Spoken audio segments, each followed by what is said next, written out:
Meyer. There is a severe threat of severe weather this evening, but let's break down that severe weather threat a little bit more. In terms of tornadoes, the threat is low. We could see a brief spin up of a small tornado, but that's about it. And again, that's even a low threat. We could see very heavy rainfall, 2, 3, 4, even 5 inches of rain, but the soil's so dry, we are in a drought, that I'm expecting no more than minor flooding. Strong winds are one of the more significant threats as well. We could see wind gusts as high as 60 to 70 miles per hour. Hail is a threat, but large hail that produces a lot of damage, that threat is low. So it's primarily damaging winds and also very heavy rains that we have to be most concerned about.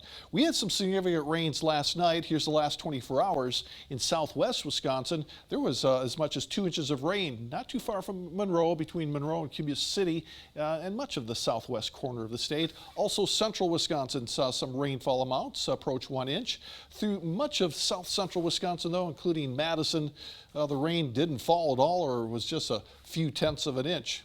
But we do have this risk. It's an enhanced risk of severe storms that include the southern half of our viewing area, including Madison going down towards Janesville, as far north as Richland Center. It's our northern counties, including Portage, Mauston, and Princeton, that are under a slightly lower threat of severe storms. Let's take a closer look at thunderstorms that have developed. They really haven't gotten going. I've been watching these closely in the last half hour. We're seeing some lightning near Boscobel with a small core of heavy rainfall, but these storms have been staying isolated and have not been intensifying. That's certainly good news. Severe thunderstorm watch boxes include west central and southwest Wisconsin. That's in effect until midnight. I wouldn't be surprised, though, if they extend another severe thunderstorm watch to include the rest of southern Wisconsin at some point this evening. But they have not indicated that they're going to do so yet. Heat advisory in effect until 8 p.m. That includes much of southern Wisconsin, and that's for the heat index around 100 degrees, where many locations have been this afternoon. Current temperatures are hot out there in the upper 80s to lower 90s, but when you factor in all the moisture in the atmosphere, it feels like 90s to 100. It's 102 currently in Janesville, 100 degrees in Platteville, and that hot and humid air is unstable. That's why we could very well see storms. But there's relief in sight as you go to the north. The heat index gets significantly lower. Minneapolis was over 100 degrees yesterday. They're at 75 degrees today. That's the cooler, drier air that will be reaching us by the weekend. But scattered thunderstorms are starting to get going across the region, all because we have a couple of frontal boundaries interacting with that hot, humid, and unstable air. So they're going to get going with these fronts in our vicinity. But as this cool front passes through later tonight, we are going to get that drier, less humid air into the region. I think pleasant is an appropriate word to use tomorrow with seasonal warmth and a low humidity. That will continue Saturday with high pressure drifting overhead, plenty of sunshine, comfortable weather conditions. That should actually persist into Monday.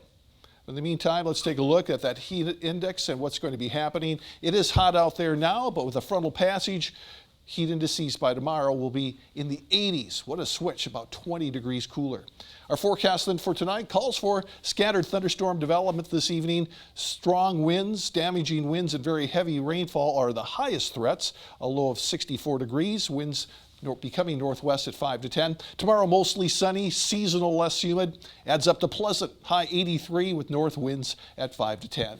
After that, sunny skies for your Sunday with a high of 79. That's looking very nice. WandaFest is going to be fantastic to be at. Monday and Tuesday, sunshine. Temperatures slowly warm through the 80s, and we'll reach the upper 80s by Thursday with a chance of thunderstorms then. But it looks like by next Friday and next weekend, we'll be cooling back down again. So a lot of pleasant weather in this forecast. We just have to get through this evening before we reach that. Well, as far as the heat, we have lucked out as opposed to the rest of the country where it's sticking around. Yeah. We had a little bit of it. Moving on. We just had a taste. Just a taste. That's all I needed was just a taste, Bob.